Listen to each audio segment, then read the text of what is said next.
안녕하세요. 오늘도 서현살롱을 찾아주셔서 감사합니다. 늦은 나이에 결혼을 한 30대 후반 여성이에요. 모든 건 다 때가 있다고 하잖아요. 배움도 그렇고 연애도 결혼도 그렇더라고요. 하지만 늦었다고 해서 못하는 건 아니더라고요. 저는 집안 사정 때문에 대학도 늦게 들어갔고 결혼도 남들보다 늦었지만 살아가는 데는 큰 어려움은 없었어요. 오히려 어려움이 있었다면 그건 때가 아니라 출신 때문이었죠. 아직도 세상에는 반상의 차이만큼이나 엄청난 출신에 대한 차별이 존재하니까요. 저희 엄마는 제가 10살이 되던 해에 돌아가셨어요. 딱히 지병이 있으셨던 건 아니었어요. 회사에서 근무 중에 두통이 너무 심해서 근처 병원에 갔다가 몇 시간 뒤 세상을 떠나셨어요. 사인은 뇌출혈이라고 하더군요. 아침에 출근했던 엄마를 저녁 때 싸늘한 주검으로 마주하게 되자 도저히 엄마가 돌아가셨다는 게 믿기지 않았어요. 그건 아빠도 마찬가지였죠.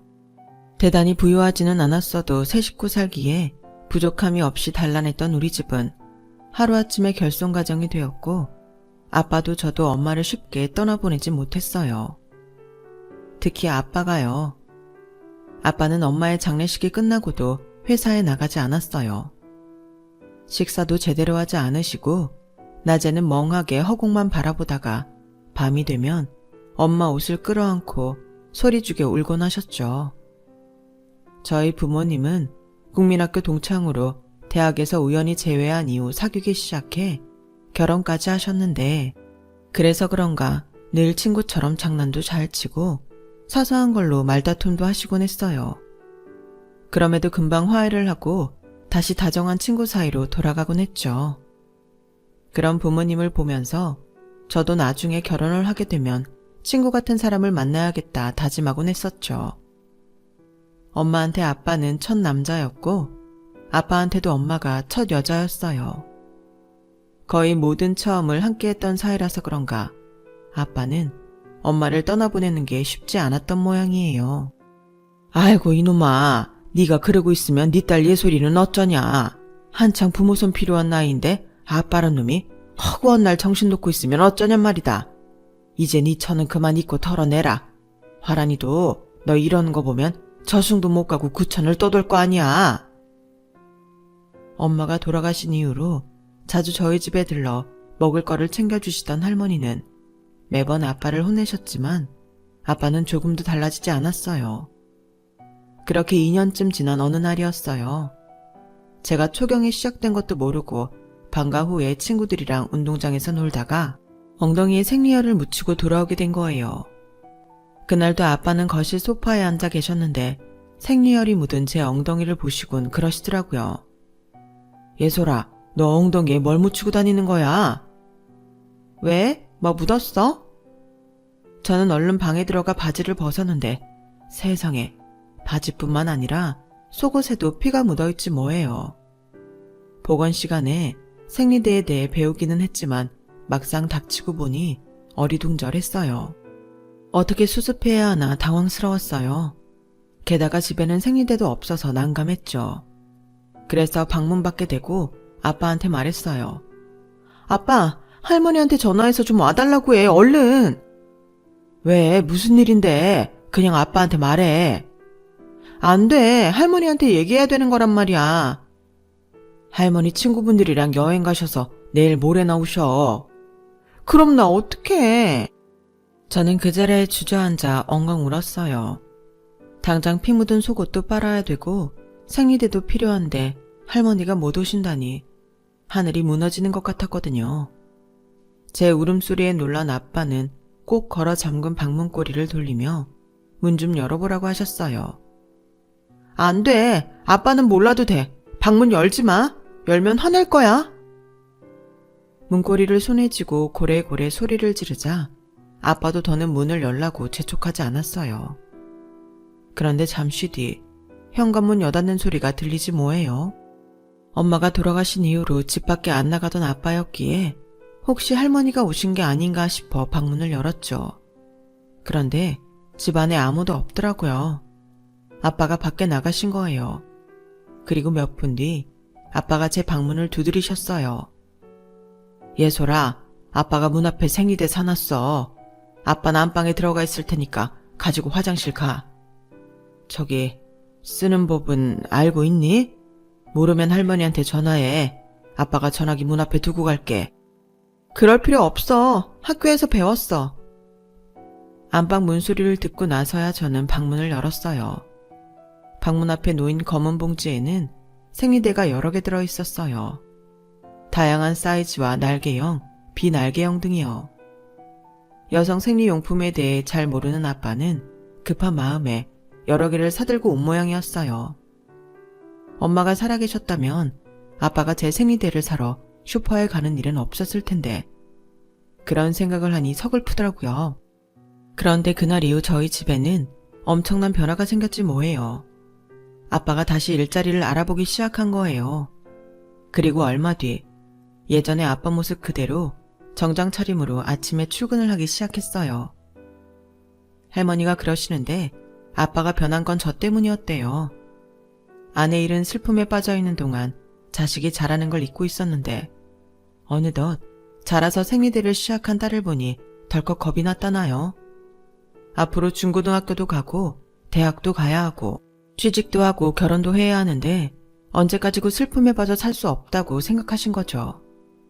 어쨌든 산 사람은 살게 돼 있다는 말이 맞는 것 같네요. 제가 고등학교에 들어가고부터는 어느 정도 살림에 익숙해져서 더는 할머니가 찾아오지 않으셔도 됐어요. 대신 가끔 찾아오셔선 아빠의 재혼을 닥달하셨죠. 어머니, 저 재혼 안 해요. 예솔이랑 둘이 사는 게 편하다고요. 이놈아, 예솔이가 평생 너랑 산다니? 쟤도 곧 있으면 지짝 만나 결혼할 거 아니야. 네가 혼자 이러고 있으면 예솔이가 맘 편히 결혼이나 하겠니? 너 위해 하는 소리 아니다. 다 네 자식 위해 하는 말이니까 무조건 싫다는 소리만 말고 일단 한번 만나봐. 할머니에 이어 고모들까지 줄기차게 손자리를 들이밀었지만 아빠는 꿈쩍도 하지 않았어요. 사실 말은 안 했지만 저도 아빠가 재혼하지 않길 바랬던 것 같아요. 아빠마저 누군가에게 뺏긴다면 그땐 정말 버티기 힘들 것 같았거든요. 그래서 할머니랑 고모들이 저희 집에 오는 게 내심 불편했어요. 아빠, 솔직히 말해봐. 정말 재혼할 생각 없어? 할머니 말대로 나 결혼하면 아빠 혼자 살아야 되잖아. 그때 가서 후회하지 않겠냐고. 아빠한테 여자는 네 엄마 한 사람이면 돼. 그러니까 예솔인 아빠 걱정 말고 좋은 사람 생기면 결혼해. 왜? 아빠가 혼자서는 못 살까봐 걱정돼? 연습하면 되지. 어차피 너 서울로 대학 가면 아빠 혼자 살아야 될 거 아니야. 그렇게 몇 년 살다 보면 익숙해지겠지. 미처 생각지 못했던 아빠 말에 정신이 번쩍 드는 것 같았어요. 저는 왜 그동안 내가 서울에 있는 대학에 가면 아빠랑 떨어져 살게 된다는 걸 생각 못했을까요? 그저 막연히 내가 서울로 가면 아빠도 서울로 직장을 옮기면 그만이라고 안일하게 받아들였던 것 같아요. 아빠 나이에 이직이 그리 쉽지 않다는 걸 염두하지 못했던 거였죠. 그런데 그런 걱정을 비웃기라도 하듯 생각지도 못한 일이 벌어진 거예요. 직장 건강검진을 받은 아빠한테 이상 소견이 발견된 거죠. 당뇨에 지방간, 콜레스테롤 수치도 높게 나왔더라고요. 한마디로 몸 상태가 엉망이었어요.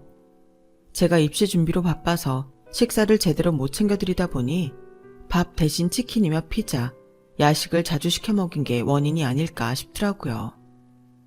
살림은 제가 알아서 하겠다고 할머니한테 큰 소리를 쳤던 게 후회가 됐어요. 진단 결과를 들은 할머니는 기다렸다는 듯이 찾아와 또다시 재혼 닥달을 하셨어요. 거 봐라. 내 이럴 줄 알았다. 집에 여자가 있었어 봐. 네 몸이 이 꼴이 낫겠나. 챙겨주는 사람이 없으니 50도 안 된 놈이 몸이 그 모양이 됐지. 딸년이 있으면 뭐해. 지 애비 밥도 제대로 안 챙겨주는 걸.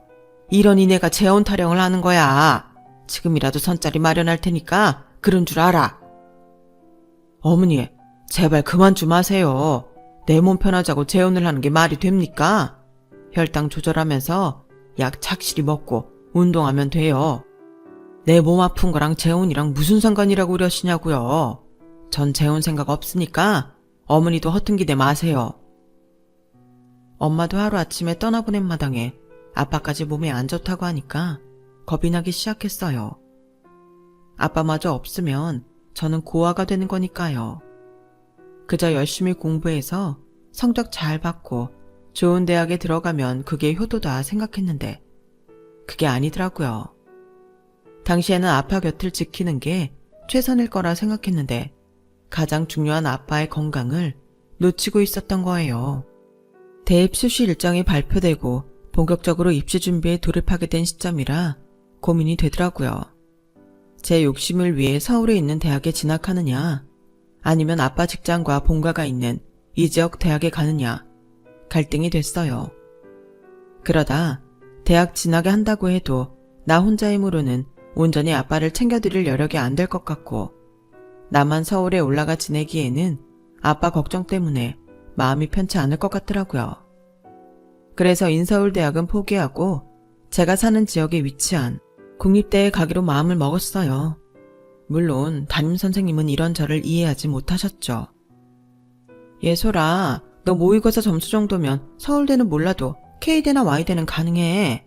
그런데도 굳이 지방대를 가겠다니 담임으로서 이해가 안 간다. 혹시 등록금이랑 생활비 때문에 그러니?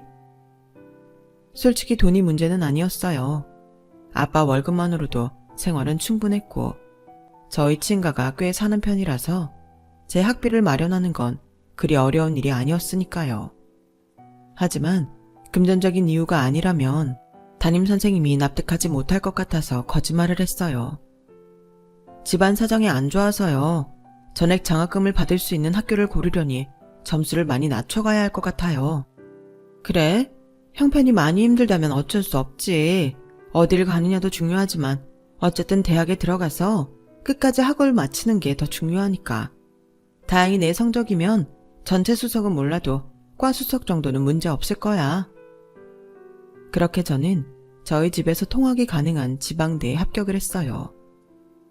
당연히 서울에 있는 대학에 진학하게 될 줄 알았던 아빠는 당황스러워 하셨지만요. 아빠, 실은 나 혼자 서울 올라가서 사는 게 겁나서 그랬어. 거긴 친구들도 없고 아는 사람이 하나도 없잖아.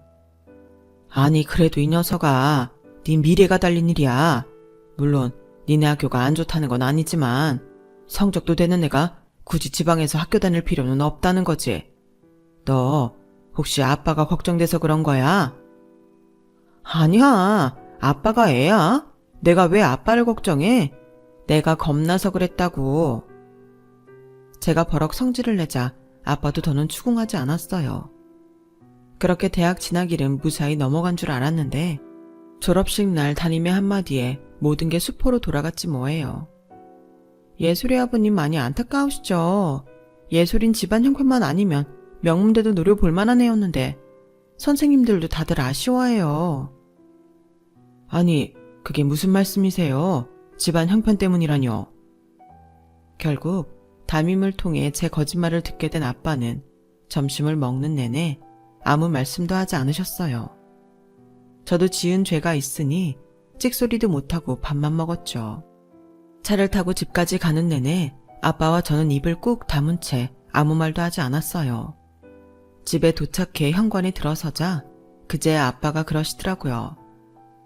대신 직장은 네 실력에 걸맞는 곳에 들어가야 한다. 서울에 있는 회사라고 해도 말이야. 그땐 아빠도 같이 서울로 올라가면 되니까. 그리고 기왕 이렇게 된 거 대학 일은 잊어라. 지방대 들어간다고 네 실력이 낮아지는 것도 아니고. 그러니 열심히 공부해서 직장만큼은 네가 원하는 곳 찾아가. 알았어? 아빠는 애써 웃음을 지어 보이시며 시무룩한 저를 달래주셨어요. 그때는 몰랐죠. 제가 지방대에 들어간 게 제 인생에 있어 얼마나 큰 파장을 일으키게 될지를요. 4년 내내 아빠 곁을 떠나지 않고 함께 살았던 저는 남들 못지않게 스펙을 쌓았고 서울에 있는 대기업에 입사를 하게 되었어요. 학부 생활 중에 모 대기업에서 주는 장학금을 받고 인턴 생활까지 했던 게 도움이 많이 되었죠. 제 직장이 정해지자 아빠도 회사 일을 정리하셨어요. 저 때문에 아빠가 일까지 그만두시게 된 게 못내 미안했는데 오히려 아빠는 홀가분한 표정으로 그러시더라고요. 그런 얼굴 할 거 없어. 딸 덕분에 아빠는 내 꿈을 이루게 됐으니까. 안 그래도 서울로 올라가면 뭘 해먹고 살아야 하나 고민하다가 틈틈이 바리스타 자격증을 따놨거든. 집 근처에 작은 카페를 차릴 생각이다. 내가 좋아하는 커피도 실컷 마시고 돈도 벌고 일석이조 아니겠니? 제 대학 졸업을 앞두고 미리 서울에 올라가 살 집과 가게를 알아본 아빠는 어느 때보다 신이 나 있었어요. 덕분에 아빠한테 미안한 마음이 덜할 수 있었죠. 할머니는 기왕 가게를 여는 거 돈이 좀 들더라도 제대로 차리라며 돈을 보태주셨어요. 어차피 나중에 유산으로 물려줄 거 미리 주는 셈 치라고 하시면서요. 할머니의 원조 덕분에 2층짜리 집을 구입할 수 있었고 1층엔 카페를, 2층엔 아빠랑 제가 살 집을 꾸몄어요. 아침에 출근 준비를 하다 보면 1층에서 고소한 커피향이 풍겨왔어요. 서울 집값이 워낙 비싼 탓에 도로변이 아닌 주택가 안쪽에 자리를 잡았는데 그것도 나름 나쁘지 않더라고요. 예전과 달리 골목 안에 위치한 가게나 카페를 찾는 사람들이 많아져서 오히려 좋은 선택이 되었죠. 처음엔 소음을 우려해 곱지 않은 시선을 보내는 사람들도 있었지만 시간이 지나자 어두운 골목에 환하게 불이 켜진 카페가 생기니 밤길이 무섭지 않아 좋다는 의견이 지배적이었어요. 낮에는 동네 사람들 사랑방 역할도 하고 주말에는 데이트를 즐기는 젊은 친구들이 찾아오곤 했죠. 저도 쉬는 날엔 종종 내려와 가게 일을 돕곤 했어요. 손님이 없을 땐 아빠가 내려주신 커피를 마시며 휴식을 취하기도 했고요. 솔직히 그땐 평생 이렇게 아빠랑 둘이 살아도 좋겠다는 생각이 들었어요. 하지만 사람 마음이 간사해서 연애를 시작하게 되니 그런 마음은 순식간에 사라지고 말더라고요. 24세 입사를 해서 미친 듯이 일에 빠져 살다 보니 어느덧 30이 훌쩍 넘기게 되었고 주말이 되면 지인들 결혼식과 돌잔치에 참석하느라 바쁜 나날이 지속됐어요.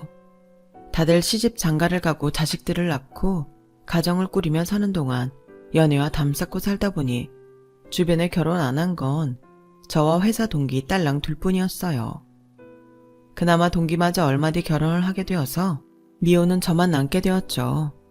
그러자 코너에 몰린 기분이 들기 시작했어요. 어쩌면 그래서 남편한테 쉽게 마음을 열었는지도 모르겠네요.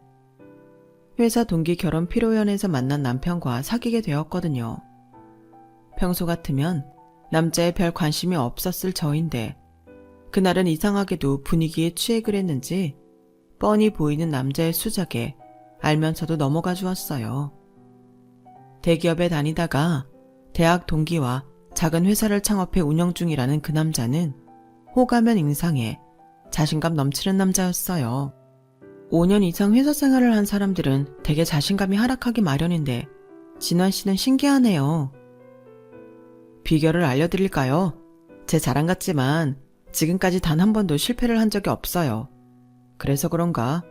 아니면 아직 세상 무서운 맛을 못 봐서 그런가 겁이 안 나네요.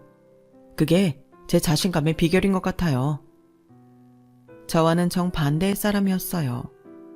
저는 엄마가 돌아가신 이후부터 늘 어딘가 모르게 주눅이 들어 살았거든요.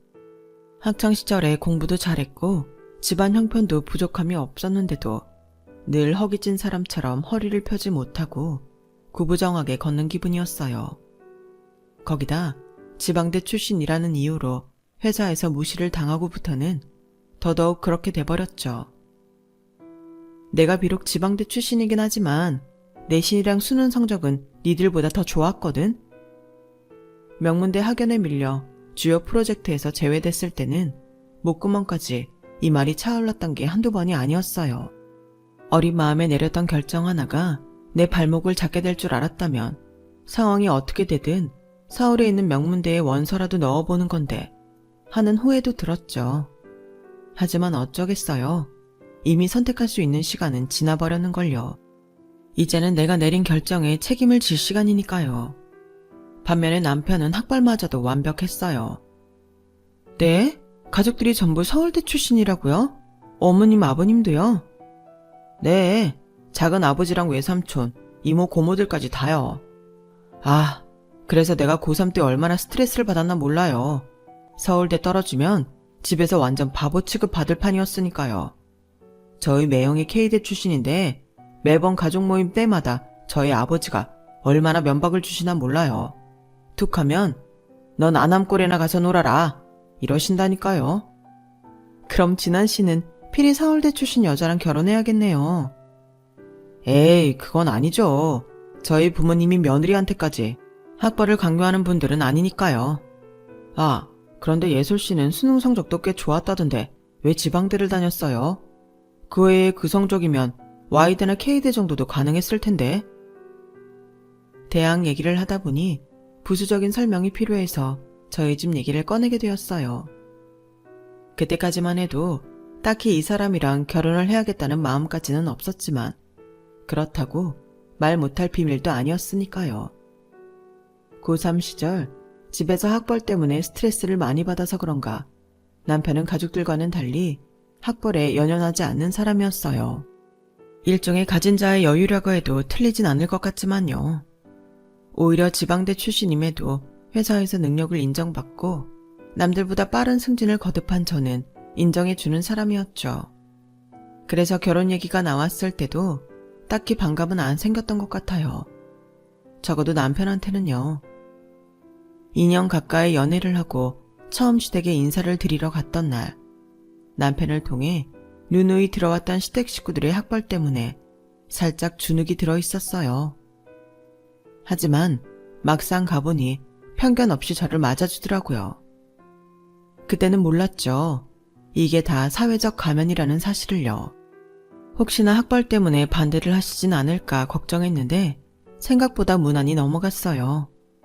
간단한 가족 관계랑 사는 곳 정도 물으시곤 식은 언제 올리면 좋을지 의향을 묻는 정도였죠. 인사를 마치고 아빠 카페로 갔더니 저를 보자마자 긴장된 표정으로 어땠냐고 물으시더라고요. 어떻긴 뭘 어때? 그냥 평범하시던걸?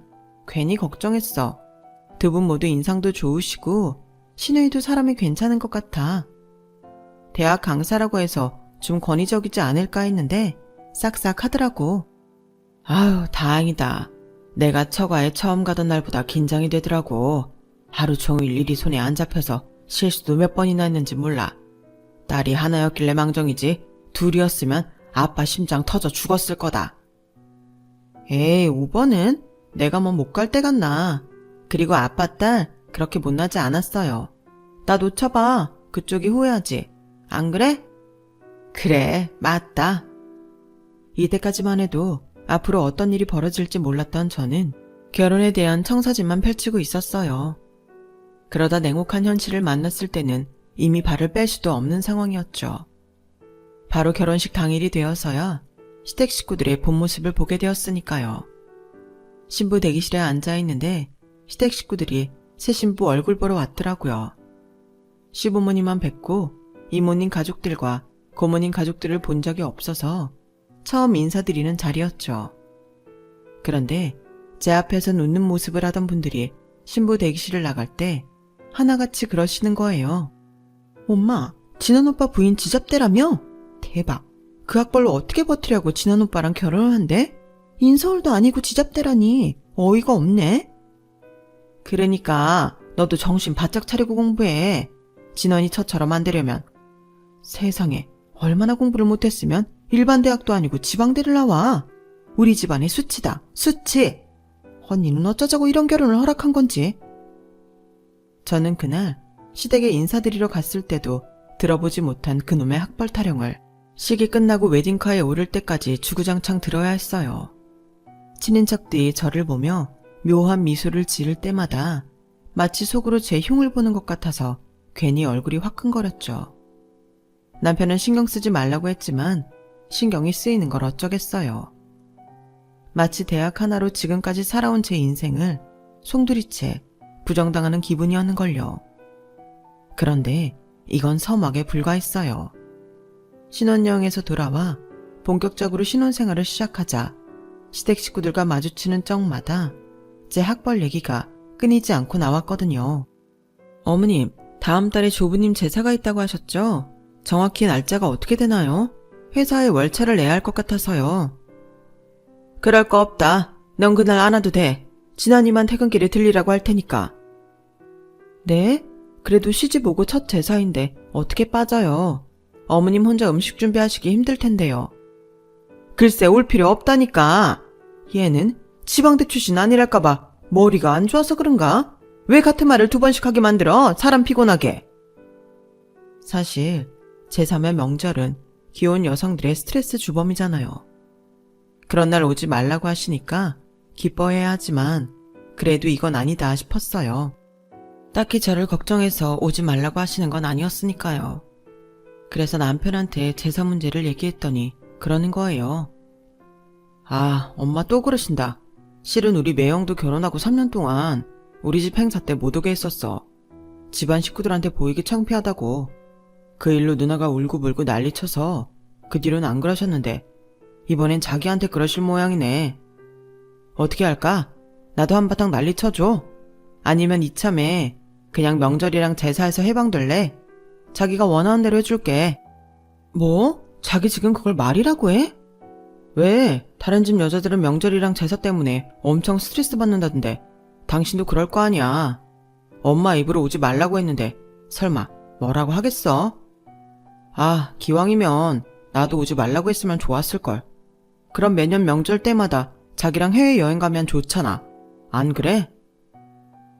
아, 이건 정말 단세포 생물도 아니고 어쩜 이렇게 생각이 단순한 건지. 제가 자기 부모한테 무시당하는 건 생각도 않고 속 편한 남편을 보니 앞으로 펼쳐질 결혼 생활이 순탄치 않을 거라는 예감이 들었어요. 아무리 시댁 식구들이 힘들게 해도 남편 하나만 믿을 수 있어도 살아볼만 할 텐데 이건 기대도 할 수 없는 수준이었어요. 이럴 땐 어떻게 처신을 해야 하는지 몰라서 결혼 11년차 선배한테 물어봤더니 야, 그건 정답이 없어. 안 가면 안 간다고 욕먹고 가면 오지 말라는데 기어이 왔다고 죽어라 이라고 욕먹는 거거든. 그래도 굳이 고르라면 나는 안 가겠어. 가봐야 기분만 상할걸? 차라리 욕만 먹고 끝내는 게 나아.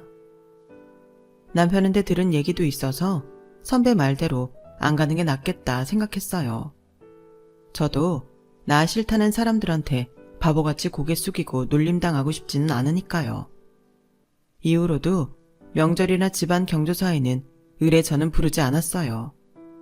그런데 다른 행사 때와는 달리 시어머니가 직접 전화까지 해서 오라고 하는 날이 있었어요. 바로 시부모님 생신과 어버이날이었죠. 그날은 친척들 없이 시댁 식구들만 모이는 날이기도 했지만 무엇보다 저한테 선물과 용돈을 받을 수 있는 날이기 때문이었죠. 한마디로 남들 앞에 내보이기는 창피하지만 받을 건 받아야겠다는 놀부심보였어요. 웃긴 건 시누이도 마찬가지였어요. 자기 신랑도 학벌 때문에 집안에서 구박받았던 걸 봐왔으면서 시어머니보다 심하면 심했지 결코 덜하지는 않더라고요. 울게, 설마 지금 내 남편이랑 자기를 동급으로 보는 건 아니지? K대랑 지방대는 하늘 땅 차이야. 우리 그이는 수능 당일에 실수를 해서 서울대를 못 간 거지만 울기는 상황이 다르잖아. 그러니까 괜히 동명상련이니 어쩌니 그딴 소리는 하지도 말라고. 정말 할 말은 많았지만 꾹 참고 안 했습니다. 한다고 믿을 사람도 아니고 바뀌는 것도 없이 사람 꼴만 우스워질 테니까요. 그런데 시누이가 울고 싶은 사람 뺨까지 치지 뭐예요. 글쎄 제 앞에서 보란 듯이 자기 딸한테 이러는 거예요. 너 공부 열심히 안 하면 나중에 숙모처럼 지방대 나가는 거야. 그게 얼마나 창피한 일이니? 좋은 대학 나온 사람들 앞에서 고개도 못 들고 그 사람들 뒤치다거리나 하며 살고 싶냐고. 그러기 싫으면 정신 바짝 차리고 공부해. 이딴 개소리나 하면서 어린이날이라고 애 선물 뭐 사줄 거냐는 소리는 어쩜 그리 당연하게 하는지. 가만히 있으면 저를 아주 가만히로 볼 것 같아서 참다 못해 한마디 했어요. 에이, 형님이 사회생활 경험이 없어서 모르나 본데요. 제 부하 직원들 중에 서울대 나오고 K대, Y대 나온 사람들 많아요. 그래도 다들 저한테 머리 숙이고 제 밑에서 일하는걸요. 사람 인생이 출신 대학 하나로 정해지진 않는다는 거 모르셨어요? 형님 강의 나가는 대학도 경기권에 있는 학교잖아요. 거기 학생들한테도 강의 중에 저한테 하듯이 지방대라고 무시하는 건 아니죠? 그랬다간 당장 강사 자리 잘리실 텐데요. 어머 올케, 지금 내가 강의 나가는 대학이 지방대라고 무시하는 거야? 아니요, 저는 그 대학을 무시하는 게 아니라 편협한 생각을 가지고 사는 형님을 무시하는 겁니다. 결국 그날의 말싸움으로 저랑 남편은 쫓겨나다시피 시댁을 나와야 했어요. 여보야, 그냥 좀 참지. 그깟 학벌이 뭐라고 누나랑 붙어서 싸워. 애도 보는 앞에서. 애가 보는 앞이니까 더 제대로 알려줘야지. 툭하면 지방대라고 무시하는데 그렇게 잘난 사람이 자기는 왜 지방대 강의를 나가? 그것도 정교수대 아니고 시간 강사를. 자기 누나 논리대로라면 대한민국에서 높고 좋은 직업은 다 서울대 출신들만 가져야 하는 거 아니냐고. 근데 실상은 아니잖아. 능력이 먼저지 대학이 먼저야? 웃겨 정말. 그날 싸움으로 신우이는 저를 볼 때마다 눈을 내리깔고는 투명인간 취급을 하기 시작했어요. 그런데 그랬던 사람이 얼마 뒤에 완전히 확 달라졌지 뭐예요. 나야, 그동안 잘 지냈어? 혹시 지금 나랑 통화할 시간 좀 돼? 뜬금없이 전화를 해서는 어찌나 살갑게 굴던지 저 맨 신우이가 전화를 잘못 건 게 아닐까 생각했다니까요. 다름이 아니라 이번에 올케네 회사에서 새로 광고업체 선정을 한다며? 그거 올케가 담당자라고 하던데 맞지? 그렇긴 한데 형님이 어떻게 하셨어요? 에이, 그게 뭐가 중요해. 실은 우리 그이가 얼마 전에 광고회사로 옮겼거든. 이직한 지 얼마 안 돼서 실적 올려야 된다고 얼마나 스트레스를 받나 몰라. 가족이 좋다는 게 뭐야. 이럴 때 서로 힘대고 그러면 좋지. 그래서 말인데 저는 거기까지 듣고 단칼에 잘랐어요. 형님, 지금 저한테 업무 관련 청탁을 하시려는 거예요? 그런 거라면 전화 끊겠습니다. 올케, 무자르듯 딱 자르지 말고 내 말 좀 들어봐. 가족끼리 매정하게 1억이야? 세상에, 가족이랍니다. 평소엔 투명인간 취급하면서 말이죠. 저랑 형님이 가족이긴 했어요. 글쎄요, 저는 한 번도 그런 대접을 받아보지 못해서 몰랐네요. 가족 행사 때도 저는 늘 열애였잖아요. 그런데 저도 가족이라고 할 수 있을까요? 그러니 다시는 이런 전화하지 말아주세요. 그럼 더 할 말 없으니까 전화 끊습니다. 저는 서둘러 전화를 끊었어요. 콧대 높게 굴던 신우이도 남편 일에는 자존심도 접는구나 생각했죠. 그런데 그날 저녁 퇴근해보니 글쎄 집에 신우이랑 시어머니가 와있지 뭐예요. 저보다 일찍 퇴근한 남편이 문을 열어줬던 모양이에요. 생전 한번 찾아오지 않던 모녀가 거실 소파에 떡하니 앉아있는데 보는 순간 숨이 턱 막히더라고요. 두 분 여긴 어쩐 일이세요? 오늘 무슨 날인가요? 혹시 저 모르는 집안 행사라도 있었던 거예요? 올케도 참, 우리 사이에 꼭 일이 있어야 찾아오나. 지나가다 겸사겸사 들렀어. 몰랐는데 우리 집이 근처더라고. 버스로 2정류장밖에 안 돼. 그걸 왜 이제 알았나 몰라. 한강다리 건너서 2정류장 차이면 근처라고 할 수는 없죠. 혹시 아까 낮에 일로 오신 거라면 저는 더 할 말 없습니다. 돌아가 주세요. 말이 나오기도 전에 단칼에 자르자 신우이는 인상을 팍 쓰다가 이내 가식적인 미소를 지었어요. 오늘 보니 올케 성격이 참 대쪽 같네. 그래, 그 점 높이 살게. 그래도 팔은 안으로 굽는다는 말도 있잖아. 윗사람이 이렇게 고개 숙이고 들어오면 모른 척 받아주는 맛도 있어야지. 안 그래? 그런 게 다 사람 사는 이치고 요령이야. 그래 아가, 네 신우이 말이 맞다. 사람이 높은 자리에 있을 때 가족들 사정도 봐주고 그러는 거 아니겠니? 그래야 네가 도움 필요할 때 우리가 도와주고 그러지. 세상 사는 게 다 그런 거다. 도와요? 퍽이나 자기들이 저를 돕겠네요. 멀쩡한 사람 바보 취급하고 무시하더니 제 도움 필요하니까 이제야 사람 취급하는 거 뻔히 아는데 말이에요. 남편은 뭐가 좋은지 식탁에 기대서는 흥미진진하게 이쪽 사정을 살폈어요. 그런 방관적인 태도에 더 화가 나서 제 목소리가 한껏 올라가게 되었죠. 두 분 정말 이상하시네요. 언제 저를 가족 취급했다고 집에까지 찾아와서 이러시는지 모르겠어요. 지방대 출신이라고 무식하다 멍청하다는 소리만 들었지. 오늘처럼 치켜 세워주시는 건 처음이라서 온몸에 두드러기가 날 지경이네요. 그러니까 그냥 하던 대로 하세요. 이제 와서 되도 않는 가족 들먹이며 사람 이용할 생각 마시고요. 그런다고 제 학벌이 어머님 구미에 맞는 대학으로 바뀌는 건 아니잖아요? 그리고 형님, 지방대 출신인 제가 동기들보다 승진이 빨랐던 이유가 뭔 줄 아세요? 혈연, 지연, 학벌 같은 거에 연연하지 않고 능력 위주로 업무 처리를 했기 때문이에요. 제가 시집 와서 시댁 식구들한테 당해보니 알겠더라고요. 그놈의 학벌 차별이 사람 잡는 거였구나 하고 말이에요. 그러니 저 같은 사람한테는 이런 청탁이 씨도 안 먹힐 거라는 거예요. 괜한 일에 힘 빼지 마시고 돌아가세요. 우리 그냥 살던 대로 살아요. 가족이니 뭐니 당신들 편할 때만 써먹는 친분 집어치우시라고요. 아셨어요? 한 번만 더 업무 관련 일로 저 찾아오시면 그땐 그 회사는 이번 업체 선정에서 제외시킬 겁니다. 날 가족으로 보지도 않는 사람들 때문에 내 손에 똥 묻히기는 싫거든요. 제 뜻 들으셨으면 돌아가세요. 청탁 얘기는 씨도 안 먹힐 것 같자 그제야 신우이가 인상을 팍 쓰며 본색을 드러내더라고요. 그래, 나도 더럽고 치사해서 더는 부탁 안 해. 옳게. 근데 이거 하나는 똑똑히 알아둬. 내가 고개 숙이니까 옳게가 대단해서 그러는 줄 아는 모양인데 천만에. 회사 등이 없고 꼴값 떠는 모양인데 어지간히 해. 언제 쫓겨날지 모르는 하루살이 주제. 회사에서 쫓겨나면 그 학벌에 재취직이 될는지. 그때 가서 초라하게 살지 말고 주제 파악 좀 하라고. 알았어? 오늘 하루 저한테 고개 숙인 게 억울했던지 신우이는 터질 듯이 벌건 얼굴로 악담을 퍼부어댔어요. 그러자 지금까지 방관하고 있던 남편이 기다렸다는 듯 한마디 하더군요. 누나, 그만해. 지금 누나가 얼마나 추한 줄 알아? 얻고 싶은 게 있으면 고개도 제대로 숙였어야지. 맡겨놓은 거 찾아가는 것도 아니고 이런 어정쩡한 자세로 뭘 얻겠다고 그래. 내가 잘난 회사 나와서 창업한다고 그렇게 난리쳐보니 알겠더라. 내 와이프가 얼마나 대단한 사람인지. 우리 집 식구들 같은 속물들 사이에서 멘탈 흔들리지 않고 버티는 게 쉬운 일인 줄 알아? 그런데도 이 사람은 해냈잖아. 회사에서도 집에서도 다들 자기들 편할 때만 그놈의 학벌 타령하면서 사람 피를 말리는데도 내 와이프는 끄덕않고 자기 자리 지키고 있다고. 그런 게 능력이야. 엄마나 누나는 이 사람한테 상대가 안 돼. 그러니까 일찌감치 포기하고 가세요. 평소 믿음이라곤 100원어치도 안 되는 남편이었지만 그날 남편이 했던 말 덕분에 우리의 부부애는 꽤 상승했어요.